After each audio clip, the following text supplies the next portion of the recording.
Good evening, everybody, and thank you for coming tonight. I'd like to call the July 22nd. I'm going to start this over. I had a microphone off. Good evening, everybody. Thank you for coming. I'd like to call the July 22nd regular Des Moines City Council meeting to order. And I invite Councilmember Buxton to please lead us in pledge tonight.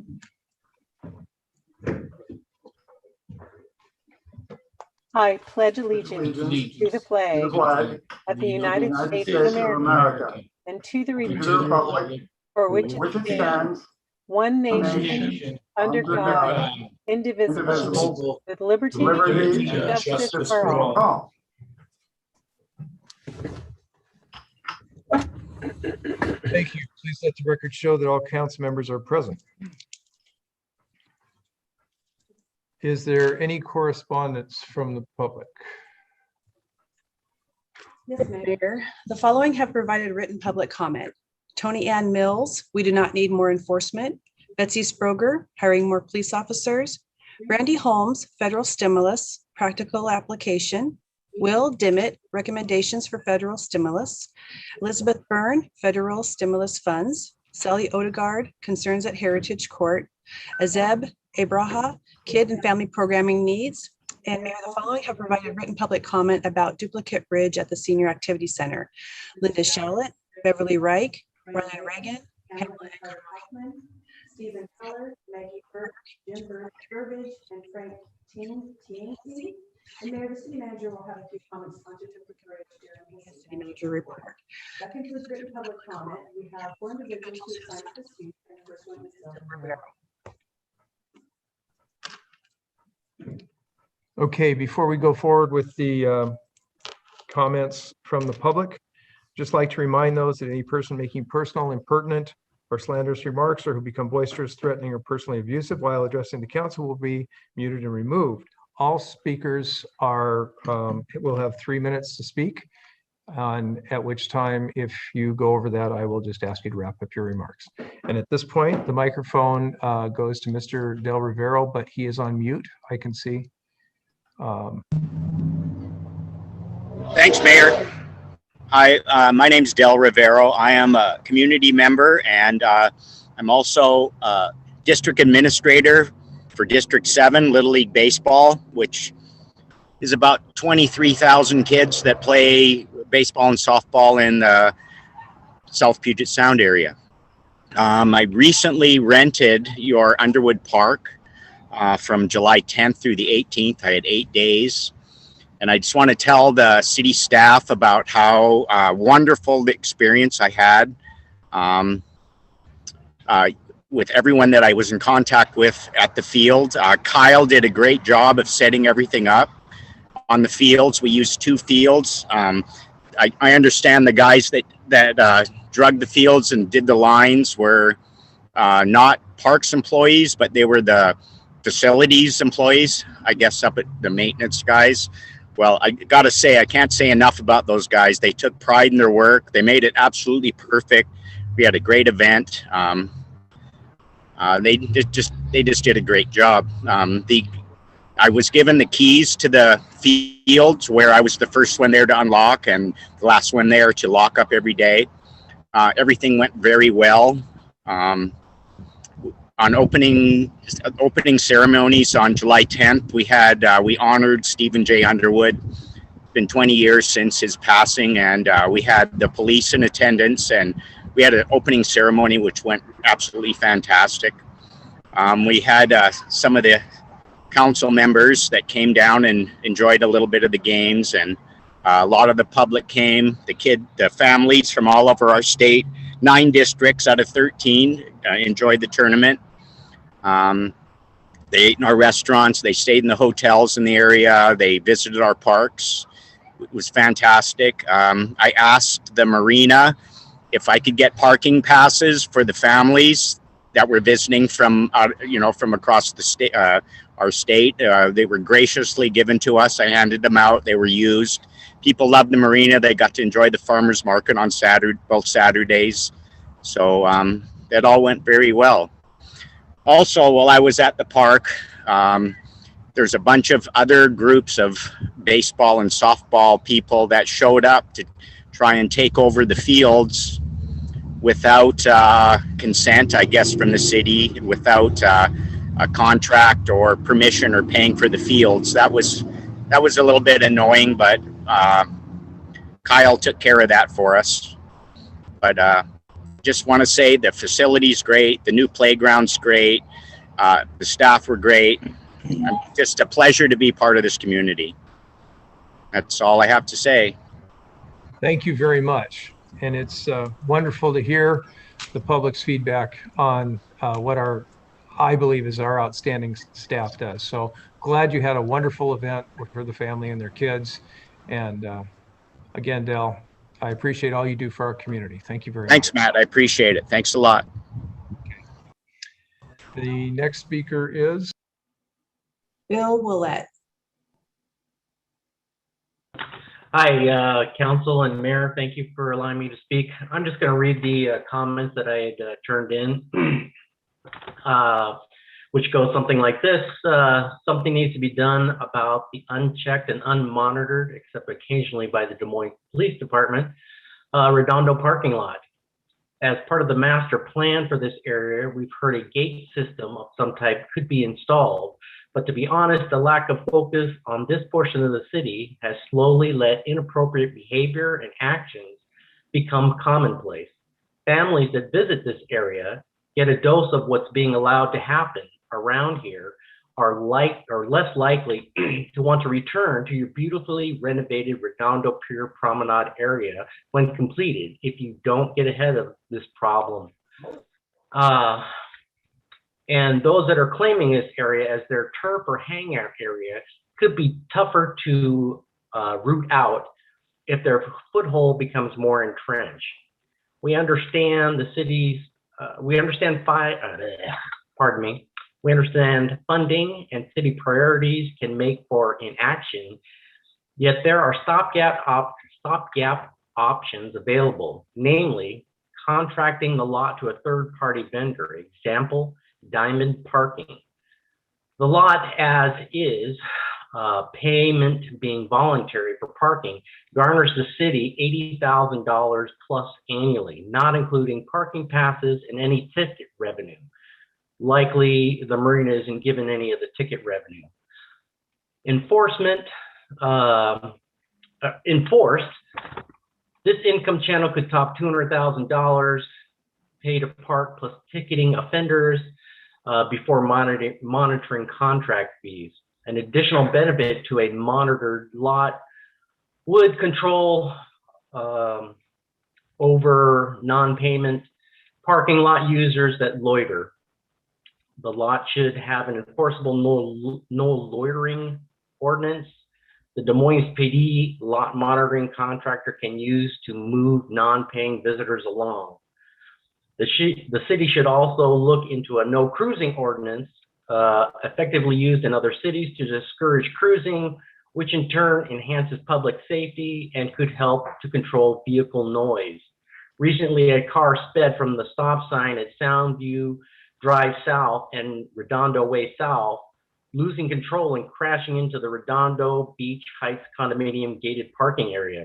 On days when there are no parking spaces in this area, people frequently park just up the hill from where this accident happened and walk to the beach. That car could have killed someone trying to enjoy the area. Thankfully, the only damage done was a total vehicle and damage to the fence. The point here is this: you can't ignore this area and expect it won't slowly turn into a problem area for the city. Grand plans for the area will attract greater crowds, but not if there's a reputation for this area as being dangerous to frequent. Getting ahead of the problem before it becomes a bigger problem is something that we'd like to see. Create the ordinance mentioned as tools for the Des Moines Police Department and as city's leader to get this parking lot under control. Thank you very much. Thank you. The next person is? Next is Laura Heister. Laura Heister? How is everybody? Hello, Mayor, City Council members. I own a condo at South Shores Condominium Complex, and I'm the president of the board. Sorry if you can't see me very well. we've heard that the city is moving forward with two major products on the marina floor. In fact, it's two projects to my knowledge. One is called the Marina Project, the Marina Project, and the Land Project. One of our biggest concerns is the city is supporting both, but the Land Project is the one that I have the biggest concern with, is directly in front of South Shores and a few of our neighbors just south of us. It's a very large building that's directly in front of us. In fact, if you stand on our balcony and you look down, that building is going to be literally, you're going to be staring down at it. The proposed building is supposed to have a new enclosed garage for all the boats that are now housed in those buildings in front of us, which yes, is an eyesore, but it's not going to be as much of an eyesore that is going to be proposed in front of us. Right now, what you guys, the city council is proposing to do is put something that, and I can't think of the name of it, I apologize, that you have stacks of boats like Edmonds has and Tacoma has one. The Edmonds boat area, they didn't have enough money to finish theirs, so it's not enclosed. So I ask everybody to go up that's listening to this and listen to the sound of the motors that it takes to bring these boats down for the owners to come in and take their boats out. It's very loud and very obtrusive, and it's not fun to listen to. So I asked for everybody to go up to Edmonds and listen to that, because I'm very nervous that, you know, everybody plans for a project. I don't care if you're a homeowner, a city, whatever, everybody runs out of money. So I'm very, very nervous that we're going to run out of money if this project moves forward. I hope it doesn't. I also hear that with this project that's going to be in front of South Shores and down a little bit, that it's going to house a year-round farmers market and restaurants. Supposedly it's going to be 30 feet tall, which means it's going to come just shy of our first floor condos. Then you add the HVAC, which is the air conditioning units on top of that. Well, this isn't going to be very lovely for any of the condo owners. The smells, the sounds, everything that's just going to impede our views, the noise, the smells, the rodents. What if there's a fire? If this is going to be literally directly onto our hill that comes up to our units, what if there's a fire? How are we going to get out? I mean, this is a massive concern for all of us. We have a lot of elderly people that live here, and you know, me, anybody, it's going to be tough to evacuate. So this is a massive concern. How is the city, you know, how the taxpayer, how are we going to pay for this? I don't know of a price tag that has been mentioned for it. I'm not sure how the city is telling everybody about this, because every single person that I have mentioned this to, there has been zero knowledge of this. I know that there's some boards down in the marina. Other than reading that, I've not been aware of it, other than talking to a couple other board meetings around where, you know, South Shores. I need you to wrap up your thoughts, please. I'm sorry? Your time has expired. Okay. I need you to wrap up your thoughts, please. Okay, other than that, I would like to know how this is being told to the public and to the taxpayers. That's it. Oh, and good luck with everybody on the voting. Thank you. And the next person is? Mayor, the last person is Yvonne Kirkland. Yvonne Kirkland. You have the microphone.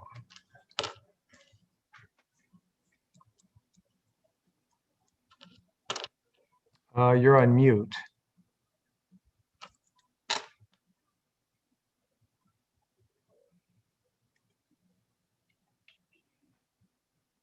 Yvonne, are you out there?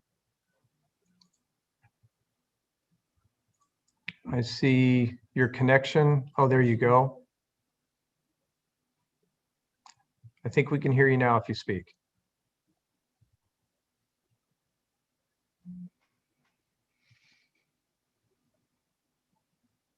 No, not yet.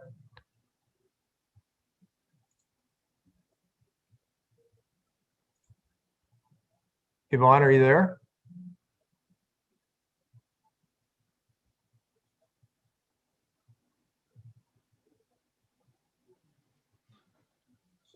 Looks like you're connected, but we're unable to hear. Did she dial in?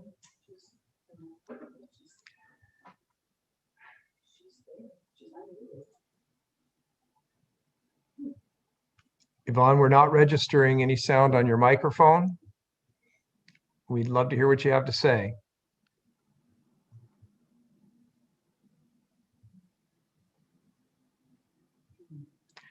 Well, it looks like what we're going to have to do is move on. Yvonne, if you, I know you've reached out to several of us and left messages with us, and we've received email and so forth. If you want to reconnect with our city clerk, maybe we can get you back into the fold at some time. I believe the topic that you're interested in is something that will be addressed by our city manager, Michael Mathias. So unfortunately, due to whatever technical difficulty, we're going to have to move on. Okay. So this takes us forward to the city manager's report. And Michael, you have the floor. Thank you, Mayor. Good evening, everyone. Have quite a few items on our city manager's report tonight. It's going to take a while to walk through them, but they're all of, I think, high priority to address. First thing I want to talk about is there have been a number of comments and requests regarding the Bridge Club that has in the past played at the senior center. And they're requesting access to allow that activity to occur. Just wanted to respond to that. Senior center has been undergoing improvements to the facility, new flooring, painting. That's still in the process. There's the expansion of activities right now relative to COVID is problematic, and most of the people I know in the emergency management field are concerned about a resurgence of COVID, depending on the variant that's been occurring. So it was recommended to us by the Bridge Club that what we do is just verify vaccinations and let people in.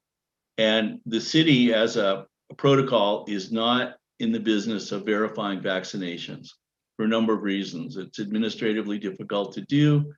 And, hopefully everyone is extremely honest about what they show us or where it comes from. But really what we're doing instead, and we're doing this with City Hall, is requiring people to wear masks. There's also one of our vendors that works with us, and Nicole can talk a little more about this, are not back up and running relative to food service and other things. And once again, our concern is safety and concern for our staff and concern for the seniors that would use the facility. This may be irrelevant to everyone, but for me, I have a special place in my heart. My aunt, who lived in Genoa, Italy, was a member of the Italian national bridge team. So we were never able to take bridge lightly. That's a serious subject. And I respect that. And I respect the enthusiasm of the Bridge Club. And we would be more than happy to work with you over time to find a way to accommodate the continuation of that activity. So with that, I'm going to pass this over to Nicole, who's our Assistant Parks Director, Parks Rec and Senior Services, just to give us an update on where we are right now relative to summer programs and programs that are coming in the fall. Nicole? Thank you, Michael. Good evening, Mayor and Council. I'll try and keep this as brief as possible. So at the Parks, Recreation and Senior Services Department, we've been hard at work in planning for various programs and activities in the near future. In consultation with emergency management and with continued safety in mind, we have a lot of exciting things that are happening. Last night actually was our first concert at the beach park, sponsored by the Arts Commission, and it went really well. There will be 3 more of these Wednesday night concerts, and we also have a movie at the Beach Park Meadow that is scheduled for August 13th by our Parks Department. I will give you a brief overview of what we will be offering at the field house in the coming months. So on the field house lawn, we are starting outdoor dance classes for kids next week, Thursday, with Melanie's Dance Unlimited. There'll be multiple age level classes ranging from ages 3 to 14. Dog obedience with Jan Magnuson will begin back up on August 4th, and kids martial arts as well as enhanced fitness for our seniors. We're looking to begin in September. And all of these registration is both on our website and linked on our Parks Facebook page. Next, youth soccer. So we've had a lot of input from community members and past soccer folks, and we're incredibly excited to have opened registration for our fall youth soccer. It'll be an 8-week season from September 11th to October 30th, and Kyle Ellers has been instrumental in this process and getting this back up and running. Next is we've had lots of discussions about before and after school care. And so we did just recently decide that we will be doing an aftercare Club Chaos to be located in the field house. So the plan is we've partnered with Highline School District for transportation. They're going to help transport kids to the field house for just a in-house program after school. And some other agencies will take on the before school operations in the different school sites that we used to serve. So we are excited to get that up and going. We'll probably start with about 30 kids and then look to expand as we get staffing lined up. Next is field rentals. So I know we just heard from Dell, but we were able to host the Washington District 7 Little League tournament at Stephen J. Underwood earlier this month. And like Dell had mentioned, our maintenance and park staff worked incredibly hard to ensure the fields were up to pristine condition and ready for action. We also are right now hosting the Senior Softball League at Stephen J. Underwood on Mondays and Wednesdays. And so Kyle also has been helping make sure the fields are clear and good for those guys. Let's see. So while it was difficult, as you all know, closing down kind of at a moment's notice, March of 2020, it's been an entirely different challenge restarting all of this programming. So everyone is likely familiar with the labor supply shortage, and it's definitely been a struggle to recruit employees at this time. Right now, we have job postings for the soccer ref positions, rec attendant and rec leader positions. We did bring on a past rec attendant for supporting the field house programs that I mentioned a bit ago. And we're doing our best to be creative in recruiting. We've had a lot of support from our HR department, and we're just looking to fill positions so we can expand these programs. Now on to the Senior Activity Center. So lunch service is back right now to a walk-up model Monday through Thursday outside, and we're allowing the seniors to take their lunch and sit on the outdoor patio tables to socialize and be together. As Michael touched on a bit ago, Catholic Community Services, who is our partner who does the indoor dining, they have not reinstated the congregate dining in any of the senior centers they serve at this time. So our staff is working with them just on procedures and what we need to get in place for when that will be able to happen. The new floor is complete, as well as the paint, and staff actually this week is just moving back all the office supplies and furniture back into the activity center. They do have plans up there for on August 18th. They'll be doing a lunchtime walk followed by yard games and a barbecue outside of the center. And they're also gearing up to offer some small table and card games, as well as getting the social worker back on board for scheduled appointments that should start back up in August. The area senior centers meet every month, and actually just today on the call with them, I got some kind of a status update from different centers. So a number of our South King County senior centers have yet to open in any capacity. Some have had soft reopenings, but are really limiting their numbers to 25 or less indoors. They are requiring masks and some are trying to do proof of vaccination, but both of these procedures are kind of proving to be pretty challenging with the folks attending. A number of the centers are looking to September or October larger reopenings, depending on just kind of the current trends in Department of Health. And as already mentioned, a lot of people today just discussed the staffing shortage and that it's been really challenging to get things fully back up and running. And lastly, so we will be looking probably early September to do a small scale reopening inside the activity center, both to showcase the new floor and paint, as well as kind of just honor our seniors for their patience and resilience throughout this pandemic. And we will, of course, look into figuring out how we can get Bridge up and going at some point in the future. So with all that being said, and thank you for bearing with me, we're excited for the future and we are doing all we can to reestablish all of these wonderful programs. Thank you. Thanks, Nicole. I think it's great to hear the comments that Mr. Rivero made, because I see that in the enthusiasm of the Parks Department to get back online and provide services and programs for kids and adults. And you see their enthusiasm. As Nicole said, a lot of the difficulty comes with identifying staff everywhere across the country. There are challenges in hiring people, but you know, I'm completely believe we have the best Parks Department, the most sincerely dedicated people, and I think it shows in all the activities Nicole has been describing. Well, we're still under a lot of the compliance factors related to COVID. So thank you, Nicole. Next, I'd like to have Dan Brewer talk a little about the Marina dock replacement item that's on consent. Thanks, Michael. Good evening, Council. Earlier this week, Bonnie sent you an amended council packet for item number 4 on consent relative to the Marina dock replacements for M&N dock. As Scott and I were talking earlier this week, we noticed that we had made an error in the council packet, and I wanted to just walk through that with you to make sure everybody's clear on what's being asked of you tonight. The error was that we needed to include a second motion directing administration to bring back a budget amendment accounting for these expenditures. And so, Bonnie, do you happen to have the PDFs that you could pull up on the screen? Maybe she's not there.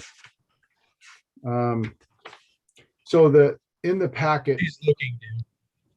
Okay.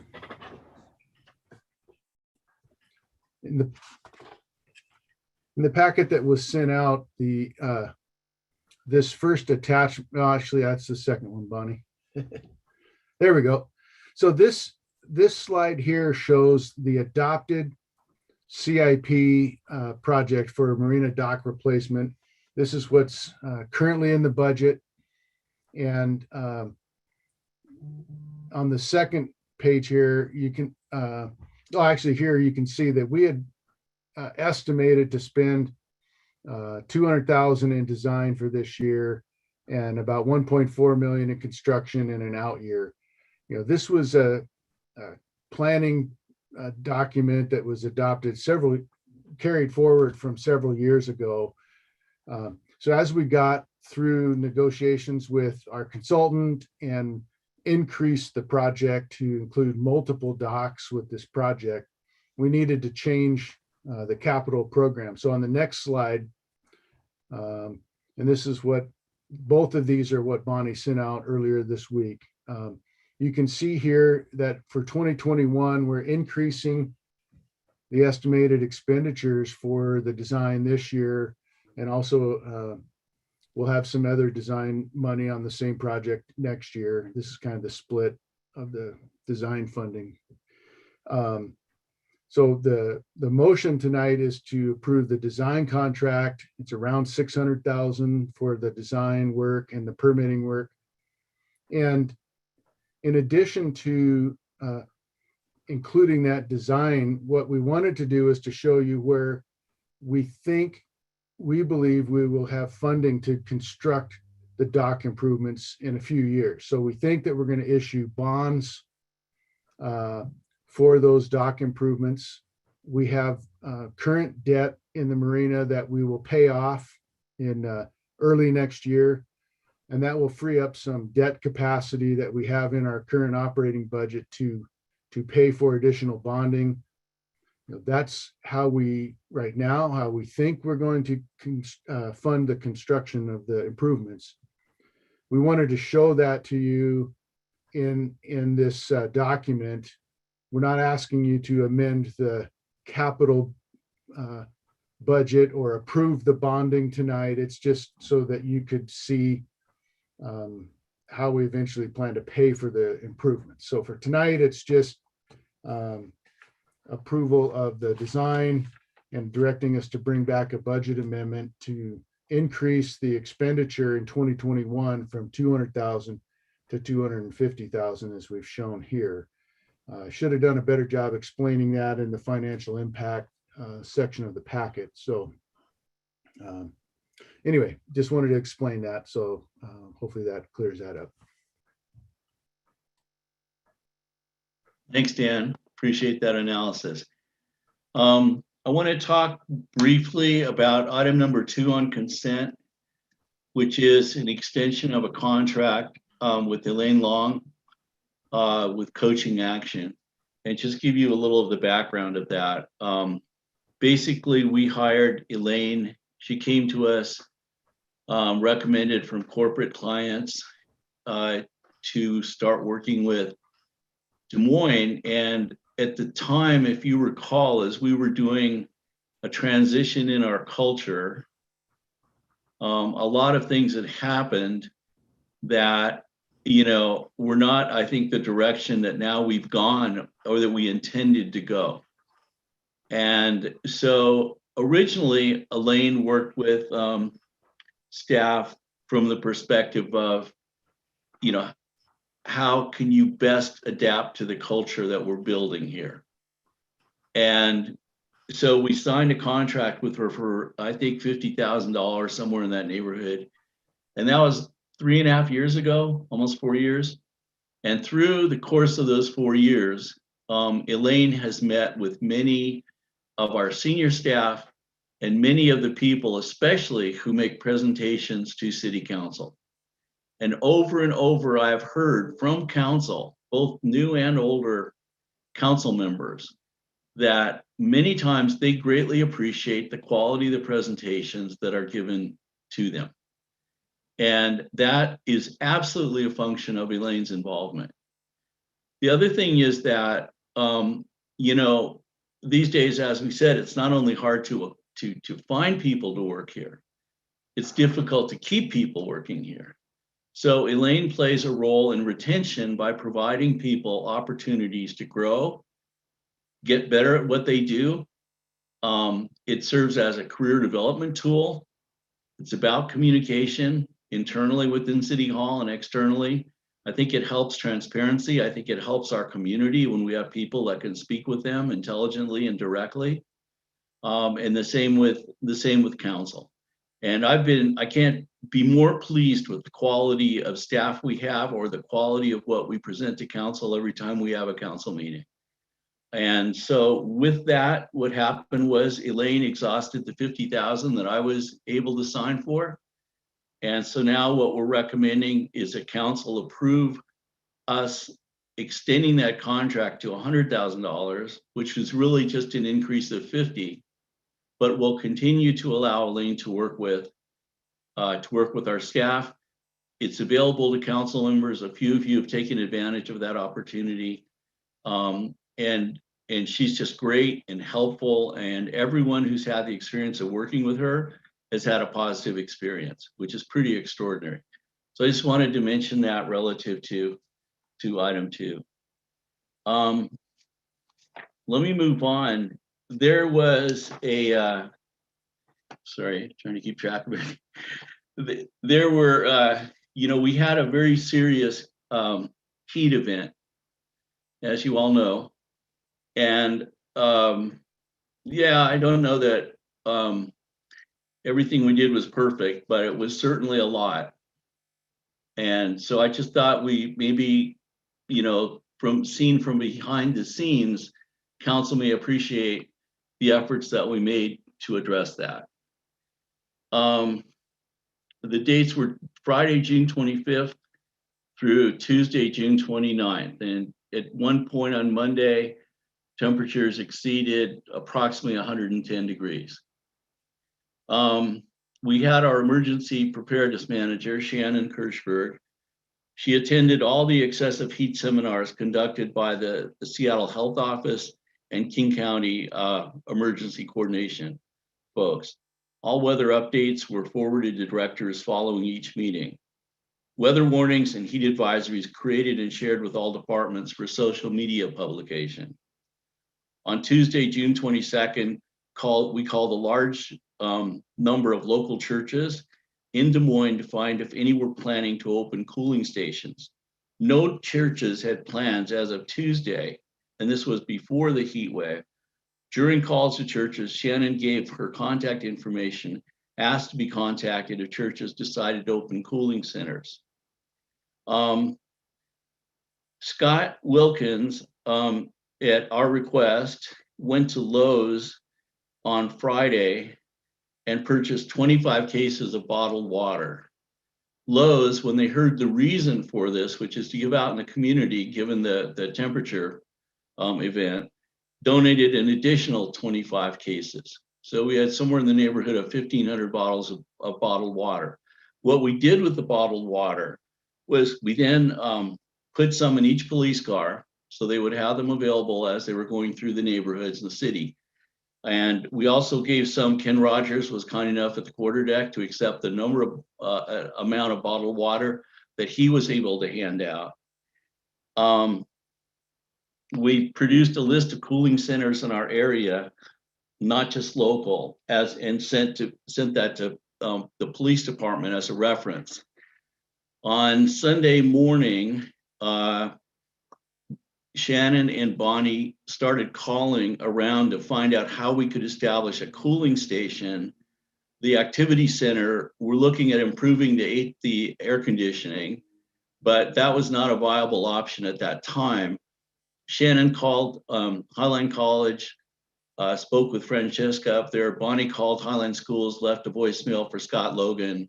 We established the cooling center at Highline College through Shannon's efforts on Sunday morning for Monday and Tuesday. Okay.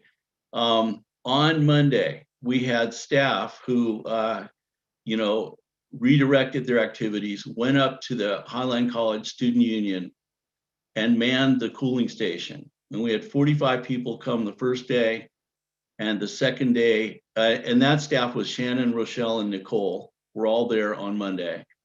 Shannon was primarily there on Tuesday. We had one person at that point. Let's see. I think I'm just going to call it at that. But I think that shows you the degree of effort and attention and focus that went into making our community safe. And we also, of course, coordinate everything with our police department of South King Fire and Rescue. Okay, thank you. Shannon, did I miss anything? I don't think so. Okay. So now this is the most fun part of the meeting as far as I'm concerned.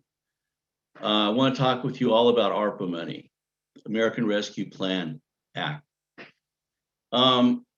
So give you a little background.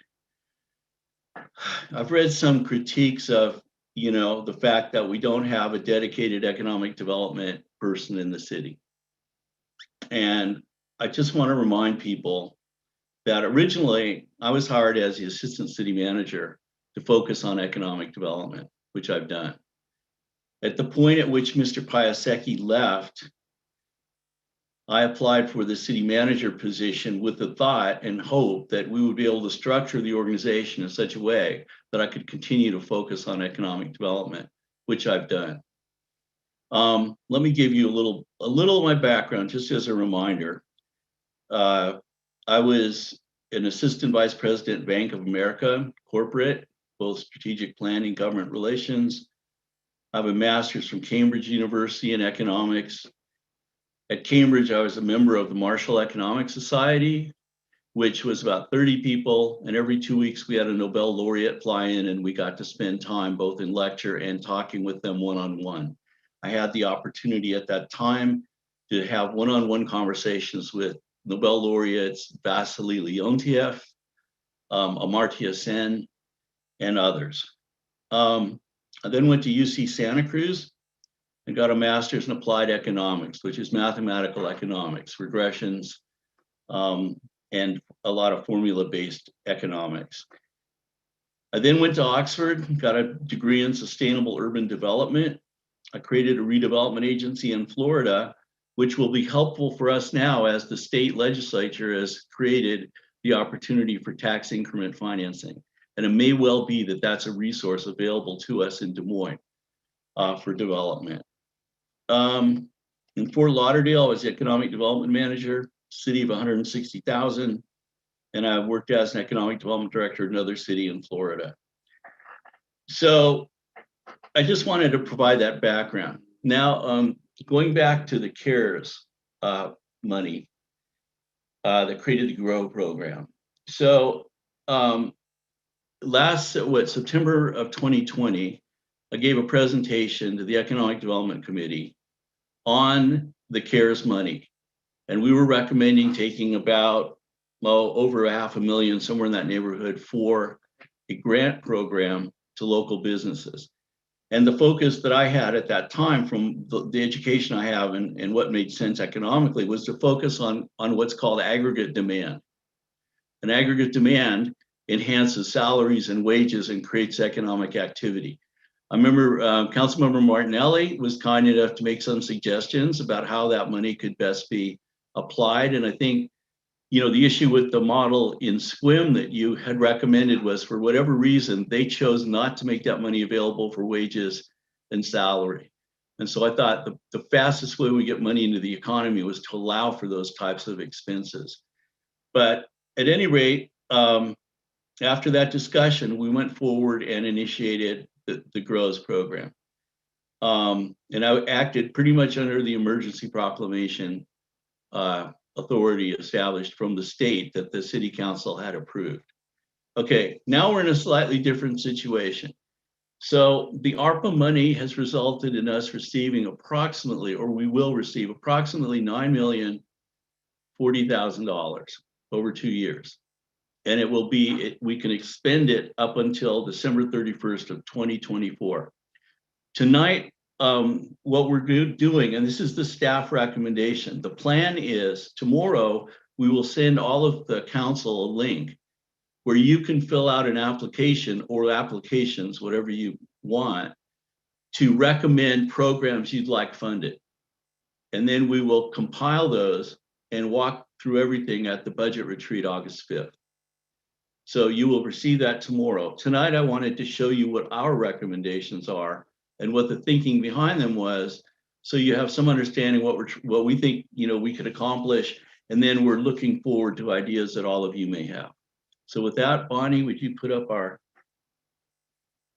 spreadsheet?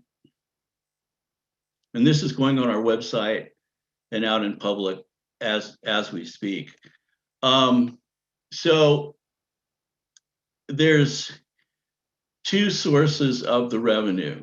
Okay, one is that it's replacing lost revenue. So we can go back and say, this is what we received as a city in 2019, and whatever gap in 2020 existed, that can justify ARPA money.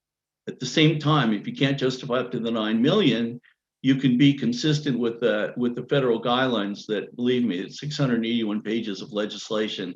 And eventually we had the Treasury Department, the US Treasury Department issued the circular of guidance for the program. So it's either going to come from revenue loss or consistency with the purpose of the ARPA money. It doesn't really matter. We've already received our first check for 4.5 million. We've not spent any of it. That's something council can make motions and approve as we go forward at the budget retreat. But let me just show you briefly what we have in mind. The amount column is the total, and then there's some distribution of funds over 2021 through 2024. We are anticipating, we recommend buying like an evidence van for the police department. We can take the body cam costs and have those associated with ARPA. We're looking at buying additional police vehicles, and the goal being we'd like to get to a vehicle per officer. And then we're also recommending the acquisition. Beth Ann, we don't have the numbers in here, but I think 4 officers. And the reason for that, there's 4 patrols. We have several officers on light duty, which is unfortunate that they were hurt and they're recovering.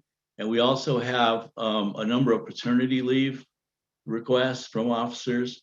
So this will shore up each patrol. And we believe we can pay for this, or council can approve the payment of this through 2024. Future councils, if you want it structural, and we make the distinction, sorry, the LT is limited term, the S is structural. Structural means it's an ongoing cost. Limited term, one-time purchase. Then what we're looking at is taking mental health support with our police program. And what this is that, as you all know, we got Ken and Rochelle and everyone worked on acquiring a grant for South King police agencies, South King County police agencies, to have a social worker team with officers to go out to calls in the neighborhoods.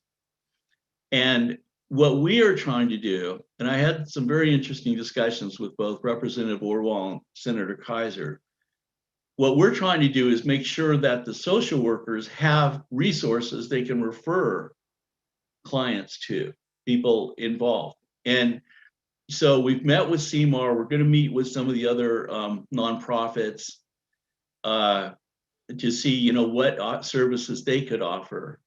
There's a program like this in Denver, and this is starting throughout the country, but it's new.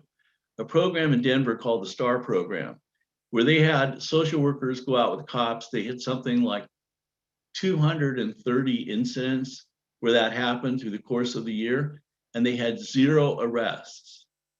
So somehow that combination in the right situation can de-escalate violence and de-escalate criminal activity or problems. And so we want to emulate that. At the same time, we'd like to expand healthcare availability for our community. So working with, we've talked with CHI Franciscan, recently joined with Virginia Mason, and we'll talk with others. Nothing's set in ink yet, but the idea is to expand healthcare availability, both through the senior center, for indigents, for people that are low income, whoever needs help. If there's a way that this can help and we can decentralize access to healthcare, I think that would be a really positive for our community. We've had a significant loss of revenue in the Parks Department because we haven't been able to charge any revenue, costs for programs since we weren't offering programs. So that's $934,000 that would help make parks, whole. The municipal court lost about $600,000 in fees. So we're going to replace that, and they can use the money to continue and enhance their virtual efforts. And you'll see that at the budget retreat.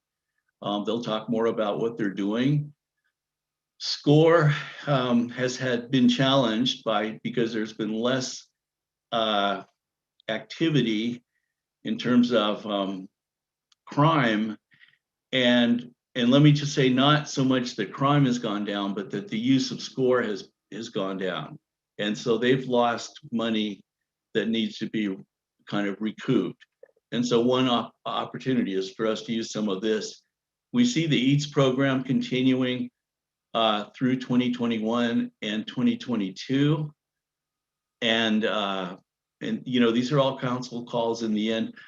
We're looking also at doing small business loans. And the nature of this is to work with Bank of America and do a program where we give out loans, let's say in the neighborhood of $50,000. maybe give out like 12 of them or 14 or so, and go through a review process. We'd have Rich Shockey from the Small Business Development Center at Highland College be a part of this, and others, and work with the bank. And it doesn't have to be Bank of America, but they do a lot in small business. And the idea is that they would be 3-year loans for say $50,000 if the business paid back the first portion. Like let's just say they survived for year 1, they would be forgiven 30% of the loan. If they survive year 2, they're forgiven 60% of the loan. And if they survive year 3, the loan has become a grant and they're not have to pay it back. So there's some motivation there to continue in business and to be successful. We thought we'd look at continuing the GROWS grants for people that say they were not aware of them or want to apply for them. We're looking at Metro. We need to partner with Metro to continue the community shuttle, with the hope at some point of having that be a fixed schedule route. So that'd be $250,000 over the next few years. We looked at tenant evictions resources, approximately $300,000. We'd work with the nonprofit to help with any tenant eviction issues here. Emergency transitional housing, the new state law that's going to require municipalities to make transitional and affordable housing available. I think one thing that we've held the line on this, and I give a lot of credit to the mayor for always pushing this, is that we provide comprehensive services.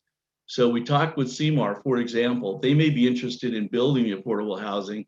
We could use a portion of this money to help provide the services that are needed to make the transitional housing successful. Food trucks also, we're looking at ways to enhance food trucks. Those are some costs that could be associated with helping to incentivize that and define the opportunities. We put down $2 million for marina infrastructure and $100,000 for SR3, the Marine Mammal Rescue, and tenant restrooms on the marina floor for $400,000. Bonnie, is that it? Oh, and then there's finance, I think, had budget publishing software, which will make it easier for everybody. And we can do some of this electronically. So the preliminary total of what we came up with was $9 million.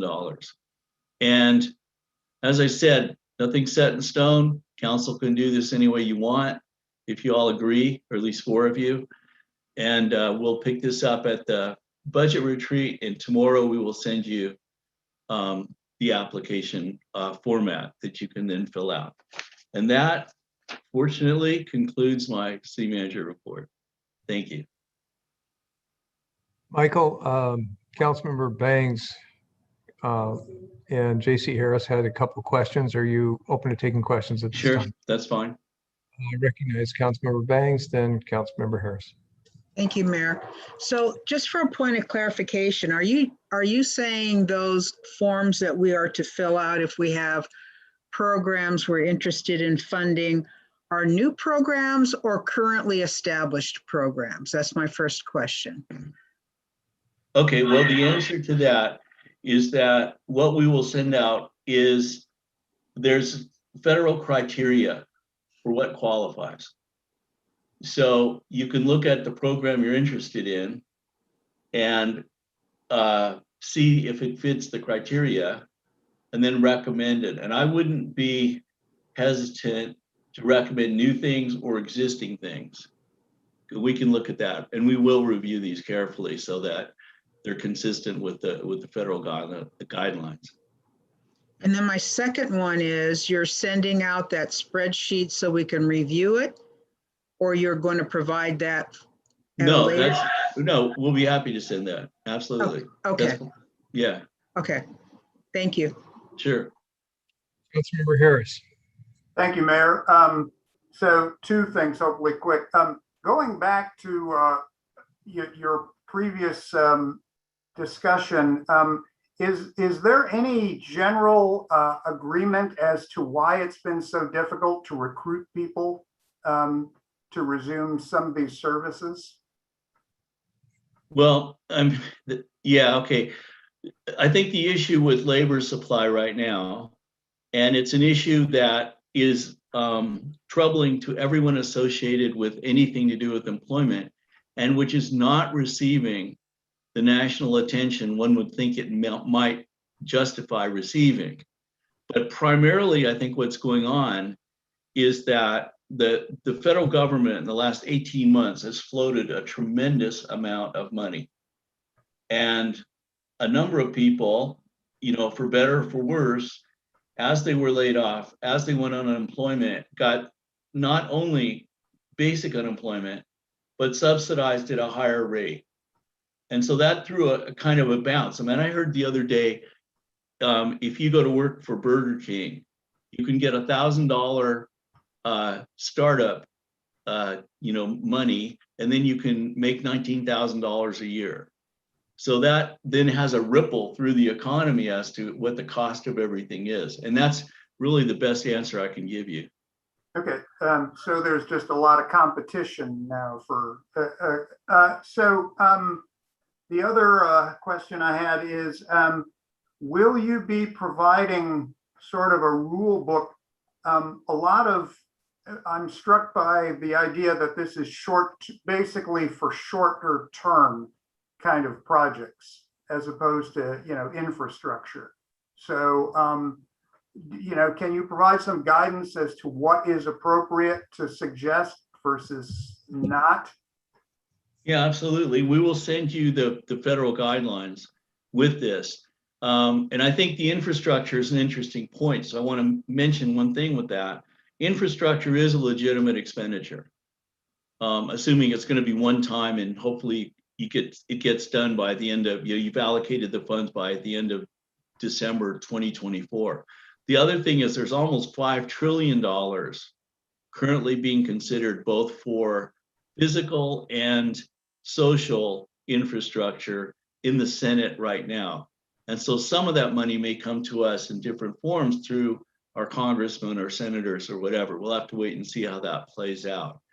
It's just, it's just sort of an interesting thing. You're almost gambling in that if you decided, okay, I want to spend $1 million on infrastructure, and then this other bill actually passes 3 months from now, and it's like, oops, I could have taken that money and used it for, the short-term thing. That's the nature of government, man. Got to make those decisions and hope they're right. Yeah, indeed. Thank you very much, sir. Yeah. Dan, you wanted to say something? Yeah, Michael, do you want to address the idea of, as the council members kind of think about projects that they would want to consider, the idea of the total? We know the total is fixed at just over 9 million. And the idea of recommending something new would be also recommending something to take off of the list. So that at the end of the day, it has to balance. So we did, Dan, thank you. So this is very important for council to know. So as we went through this, and I can't tell you how many hours Beth Ann and I and others have spent trying to sort out where we are, right? Is that as we have been constructing the budget, and you'll see that the recommended budget August 5th as well, the way that we've structured this has taken into account what the 2022 budget will be. And that, so, but there's no lock on that. Council can do whatever you want. However, that if, depending on what you end up with, we'll have to make sure that that's consistent with how the budget is constructed. So we started out with that. I think Dan's point is, I don't know that council has to, you have to find out, okay, well, if we do this, we won't do that. That's kind of our job, and we'll present that after we know what your interests are. But yeah, that's a very, it's important consideration that the two things have to go together. Anything else, anyone? I see Tracy's hand. Councilmember Buxton, Councilmember Harris, I'll give you your second shot after Councilmember Buxton. So I'm not looking at the spreadsheet anymore, but I just wanted to clarify everything that was LT or long-term was pretty much structural. No, everything that was LT is limited term. Limited term. Okay. So some of those were or staff positions, or possibly indirectly staff positions. Let's say you make a commitment to another agency for $100,000 a year for 2 years. And it needs to be clear to them that whatever they spend it on, if they hire staff, they may not have that in the 3rd year. But that, Yeah, but I mean, Tracy, thank you. But the thing about it is that typically the larger nonprofits have foundations. And trust me, we talked about exactly, we met with CMAR, we met with CHI Franciscan, we met with others. We've absolutely made that point. That okay. you will, if you want to continue this, you want to pick it up. And we don't want to give you so much that it becomes an issue for you to survive with the money after it ends. Well, and I think I'm making the point a little bit about us too. So that in a few years from now, anything that has a limited term on it, we need to understand that either if we want to keep that item, that we're going to have to find that money somewhere in in 3 years. Yeah, so I think I might not look at it like that. Okay. Because the limited term tend to be one-time purchases, one-time investments. We really only have the police officers and the parks program support that's structural in Okay. this whole list. And, you know, so, I mean, you can see for yourself when you get the spreadsheet. All right. Thanks. Yeah. Councilmember Harris. Thank you. I kind of know I'm asking for trouble here, but you know, this is a very large amount of money, and I'm wondering if you perceive any difficulties in managing just all this stuff. You know, it's just like all of a sudden you've got like this, you know, it's Christmas in July. So, I mean, is there something that has to be thought of in terms of just more staff or more? I mean, you've only got so many people and so many hours in the day. And so, yeah, you know, I think that's actually a fair comment. And so, you know, yes, but for me, it kind of goes full circle, because when I started, we were going bankrupt. yeah. Now we've got $9 million in the bank and we get to actually choose what to do with it. So I will take the second situation and work with it. Okay, well, yeah, okay. Thank you. Dan Brewer had a comment. Yeah, just I want to make sure something real clear. I think Michael mentioned it earlier that Beth Ann has set up a specific fund, I believe, for these dollars. So they're not mingled in the general fund. They have to be accounted for in a particular way, and they won't get mixed in with the general fund budget. So it's got a specific, you know, ARPA allocation of the funds that the council will choose, and it's not tied directly to the general fund. Is that, Beth Ann, is that right? That's correct. I'll have to bring an agenda item to you too. I've already opened the fund, but I'll need to have your permission to include that in our funds. But because it is federal money and it's so large, also, if we earn interest on it, we'll have to track the program income. That interest income, I think, can be used or it'd have to be repaid to the feds, but that will be coming back. And then as we go into our new system next year, we'll be creating a project to track everything. So we are planning for that. And so, Beth Ann, I think in the interest of transparency, there will be a separate fund for this money, and then there will be line items for each of these projects. So we always know at any given moment where we are relative to expenditures and receipts and all of that. Right. So if something's spent out of the general fund, we'll have a transfer over specifically to document what it's paying for. So. Yeah, thanks. Anything else, anyone? Thank you for your patience. We look forward to talking with you more about this, and we'll send out the information to you tomorrow. Thank you. Mayor, that concludes my report. Thank you, Michael. This is a lot of great information, and I want to thank you, but I also want to thank all the staff that put the effort in behind this, because it's a lot And that's why I also have the faith that you'll be able to manage it. You've got a top-notch team. So with that, I would ask if the city clerk will please read the consent calendar. Item 1, police body worn cameras program funding. Item 2, contract amendment and extension with Coaching Action. Item 3, Human Services Advisory Committee appointments. Item 4, Des Moines Marina replacement of M&N Docs consultant contract. Item 5, draft resolution number 21-033, setting a date for public hearing for vacation of public rights of way for South 219th Street, South 220th Street, South 221st Street, South 224th Street, and 30th Avenue South to Sound Transit for the Federal Way Link Extension. Item 6, approval of vouchers. Item 7, Arts Commission appointment. And that concludes the consent calendar, Mayor. Thank you. Is there a motion to approve the consent calendar? I see Councilmember Nutting and Councilmember Bangs. Okay.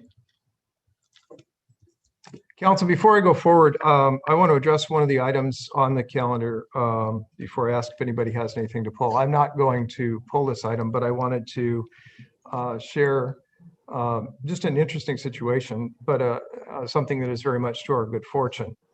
So item number 3 is the Human Services Advisory Appointments, Committee appointments. And there were 2 spots open at this point, and we had 3 applicants. I have to say, that's not always the case, but not only is that not always the case, we don't always have the extreme qualifications that we have here. These were very strong candidates. I'd like to point out the reason why I brought 2 of the applicants forward, because they have actual experience in human services related issues that this committee has to deal with, not only in education, but in working with the agencies. And for example, in terms of caseworking, child abuse and neglect, mandatory reporting, mental health services, and we have the other candidate actually has worked for Cascade Women's worked with Cascade Women's Transitional Housing, has a degree actually in a Bachelor of Arts in Human Services and Associate of Applied Science in Chemical Dependency. And our other applicant, the one that I did not bring forward, again, very strong applicant, but not with this kind of experience. There was this person has a law degree and is currently a teacher. But, you know, I just have to say that I am flattered for the city of Des Moines. I am humbled, but we have 2 excellent candidates that understand how human services works, understands the agencies. And I think, you know, that's part of the role of this committee. So I brought forward the 2 best applicants that I felt could serve the city through these appointments, and I just wanted to make you aware of that. With that, I want to ask, is there any council member that wishes to pull an item? And I see Councilmember Bang's hand. You are on mute. I'm going to defer to you because I want to let you know that I have a question for number 1 and then a comment for item 2, 3, and 7. I don't necessarily have to pull them, but where would you prefer I make my comment and provide my question? I think I'll entertain it right now. Oh, okay. So number 1, police body worn camera program funding. I have a question for the chief related. Councilmember Bangs, I need to pause you for a second. I've made a mistake. All right. We have a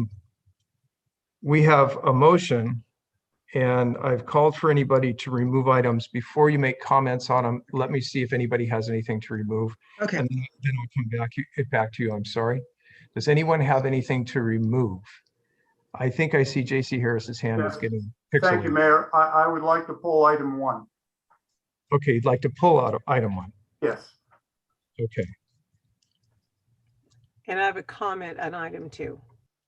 Okay, so at this point, we will be, right now, the voting block is on items 2, 3, 4, 5, 6, and 7. And item number 1 has been removed. So at this point, if there are comments to be made about the consent agenda, because I agreed with Councilmember Bangs that I would go ahead and allow that, I believe Councilmember Bangs, you wanted to make a comment, and then Councilmember Buxton, you said you had a comment as well. So I'll go ahead and entertain those right now. Okay. So since Councilmember Harris pulled 1, I will wait until that one is discussed.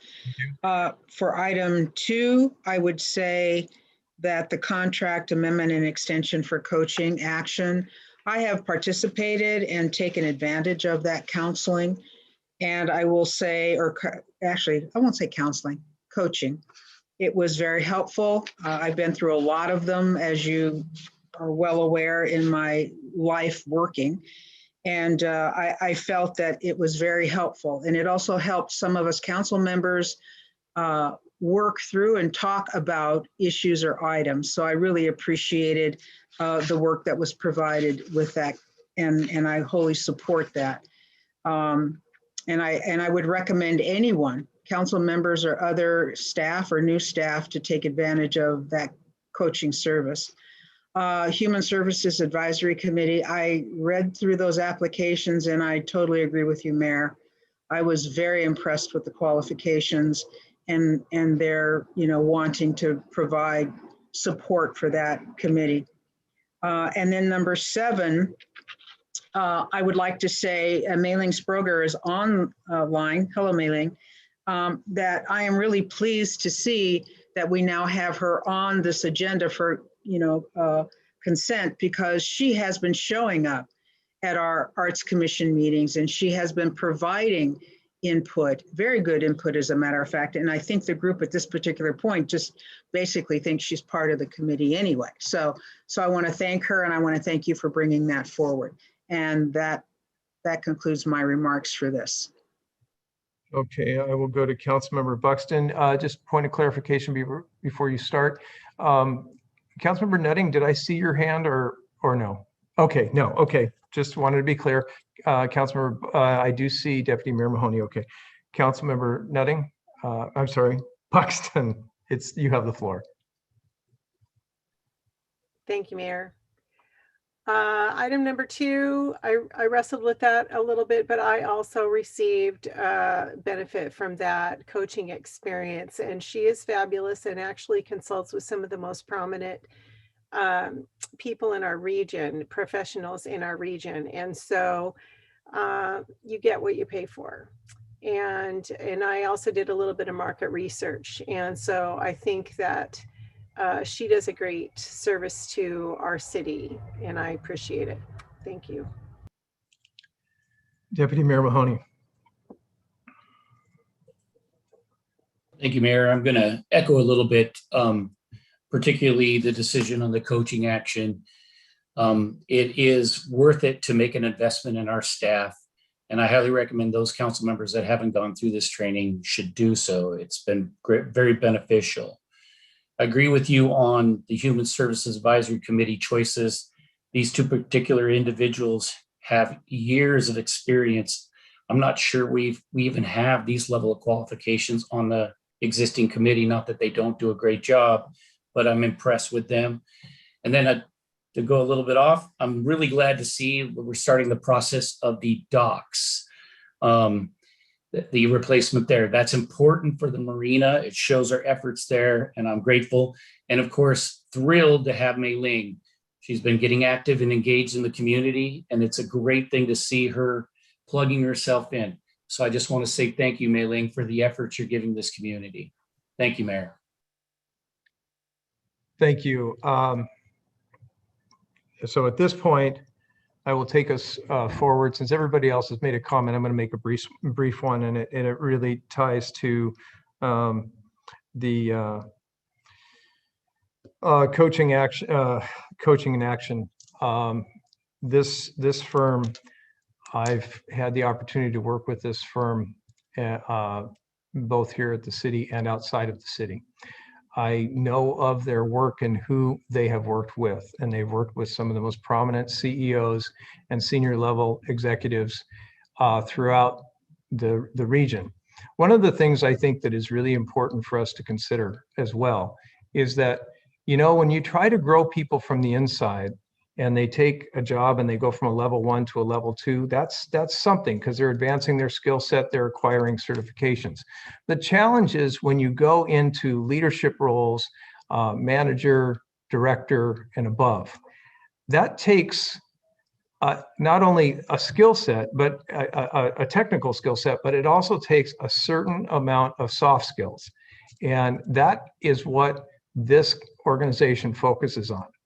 So I just want to say that, you know, again, through experience, this is an excellent expenditure of our funds, and it is a way.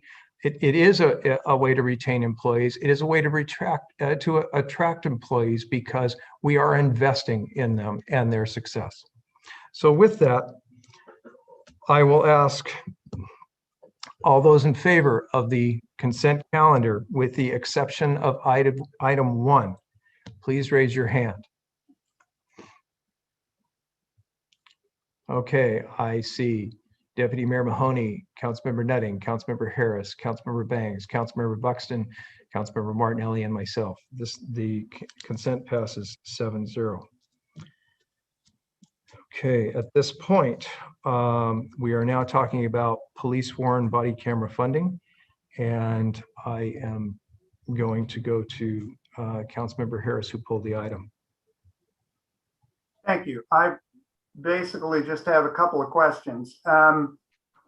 First of all, according to the packet, it says that the data will be held for a minimum of 180 days.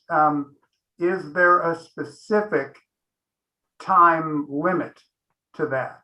You know, do you have is there a specific policy that we will hold data and then dispose of it after X number of days, months, years? So that will be managed by the city clerk and the state retention schedule. So that's really what that follows.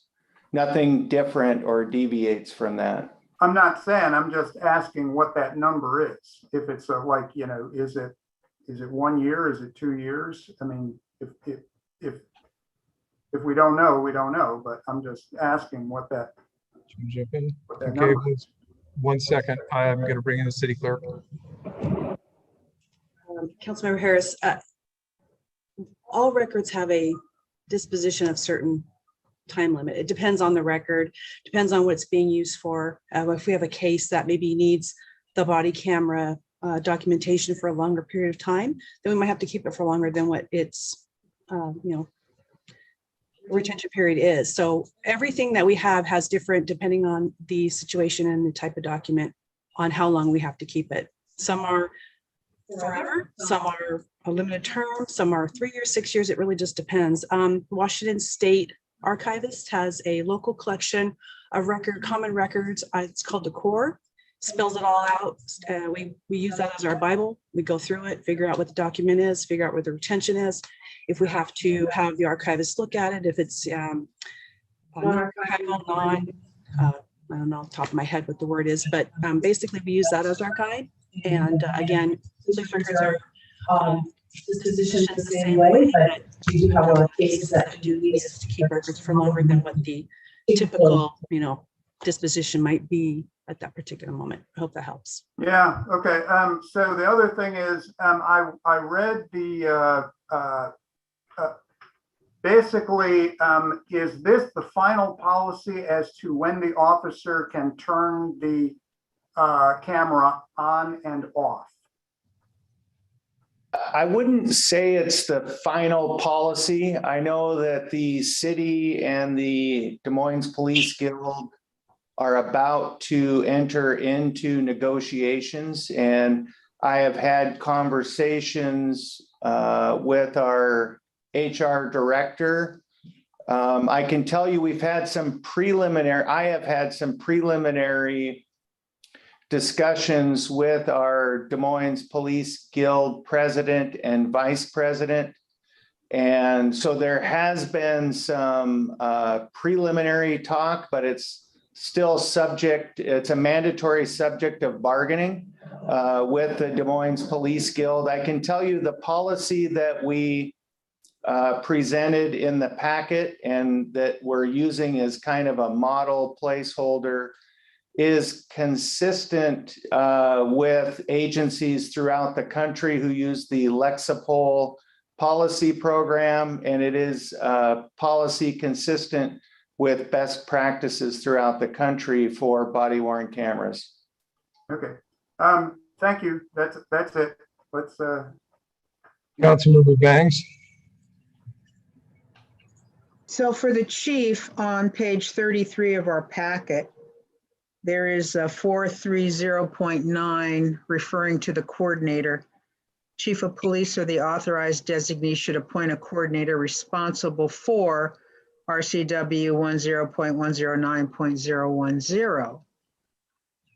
Are you able to appoint external coordinator, or is this simply internal to the department?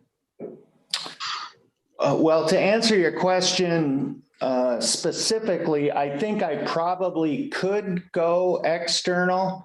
However, I don't think it would make a lot of sense to go likely, and I've spoken with the city clerk about this, likely it would be a representative from the city clerk's office who would at least become, if they're not already, once we get this program, very well versed on the legal aspects of when and what type of recordings could be released to the public and which would violate privacy issues. So I believe it makes most sense to have a representative from the city clerk's office manage that type of privacy type issues. That answers my question. Thank you. Okay. With that, I'll read the motion. I'm sorry. Oh, I see. I did not. Councilmember Nutting, did you have something you wanted to say? No, Mayor, I was just going to make the motion, but Go ahead. Go ahead. I'll yield to you. Okay. First motion is to approve agreement with WatchGuard for the purchase of equipment and software necessary for the police body worn camera program, and authorize the city manager to sign the agreement substantially in the form as attached. Second. Motion was made by Councilmember Nutting, seconded by Councilmember Bangs. We've already had the discussion. Is there any further? Seeing none, all those in favor, please raise your hand until I call your name. I see Councilmember Martinelli, Councilmember Buxton, Councilmember Bangs, Councilmember Nutting, Deputy Mayor Mahoney, and myself. All those opposed? I see opposed. One opposition is Councilmember Harris. Passes 6-1. Back to you, Councilmember Nutting. I move to direct administration to include sufficient funds for the purchase of and maintenance of equipment and software for the police body worn camera program in the city budget for a period of 5 years. Second. Motion was again made by Councilmember Nutting, seconded by Councilmember Bangs. Any further discussion? Seeing none, all those in favor, please raise your hand till I call your name. Okay, it's going down the same line. Councilmember Martinelli, Councilmember Buxton, Councilmember Bangs, Councilmember Nutting, Deputy Mayor Mahoney, and myself. Opposed? Opposed is Councilmember Harris. Okay, this also passes 6-1. And that completes our disposition of our consent calendar. Okay, and this takes us forward to new business. And the first item is the recording of city meetings, and we have a presentation by our city manager, Michael Mathias. Thank you, Mayor. As you recall, I think at the end of June, 3 council members requested that we review the issue of recording council committee meetings and that they be, available. And so what we've been able to do in the time since then, currently with Zoom, it's not difficult to show council meetings online. People can see them and so forth. As we've had committee meetings, it's been much easier for those to be placed online, and we are directing that happen as a result of this discussion, so that all prior committee meetings that we have recordings of, we will put up online for people to review. As we return to more normal activities, where the council chambers are set up for us to record and provide to the public, the committee meeting rooms are not. And so we're going to continue to look at how we could best accomplish that. And we will report back to council as we go forward with the idea of, trying to enhance the availability of those meetings for everyone. Mayor, take any questions. Worked with our city attorney on this and city clerk. I see Councilmember Harris. Councilmember Harris, I'm sorry. Thank you, Mayor. I just, is it going, if this is possible, is it going to be part of the ongoing process, not only for committee meetings, but also for city council meetings, that the public be able to attend via Zoom? Would that be, kind of a combo platter? I don't know that we looked exactly at Zoom as the specific tool, but there are tools, be it on Channel 21 or on, I think we could link it to live streaming. So yeah, I mean, if you guys want us to look at that, if council wants us to look at that as well, we'd be happy to do that. But you would consider that a separate issue that we should look at? Councilmember, you know what? The fact of the matter is, I don't think there's a distinction. I think it's all about providing access to what the council is, considering and voting on and the comments and all of that. So I don't see them as separate. They may be separate technologically to accomplish. Yeah. But no, I just want to know what your understanding of, we're talking about the committee meetings, but it's occurred to me that going forward, it would be good if the public did not have to actually schlep to City Hall to make, to make public comment if they wanted to participate. Yeah. So would that be something that we should address separately, or is that? Well, I'll defer to our city clerk, but I'm not sure that they're currently schlepping because they're available technologically in different venues. But Bonnie, any comments? Well, we haven't really looked at any programs once we go back live. Right now, we're doing it via Zoom, so if they want to make a comment. We don't have public comment activities. That would be another issue to talk about. As far as recording equipment, we have to look into that when we go back live. Does that answer your question? No, I'm just wondering, when we go back to live full council meetings, if the Zoom capability will still be in place. I guess that's my question. Or will it be turned off? We haven't gotten that far. I mean, this is all right. Fair enough. Came to us, and so now we have to go research and find out what the best options are for in person, as well as if this is the best option for virtual. Thank you. We'll bring back whatever we find. Councilmember Bangs, your hand was up. Yeah, I just wanted to say that I think it makes perfect sense if we take a look at what exactly is going to be happening.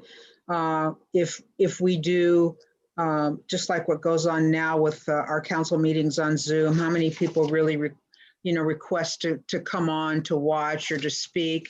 I think the same thing is going to be important with these committee meetings as well.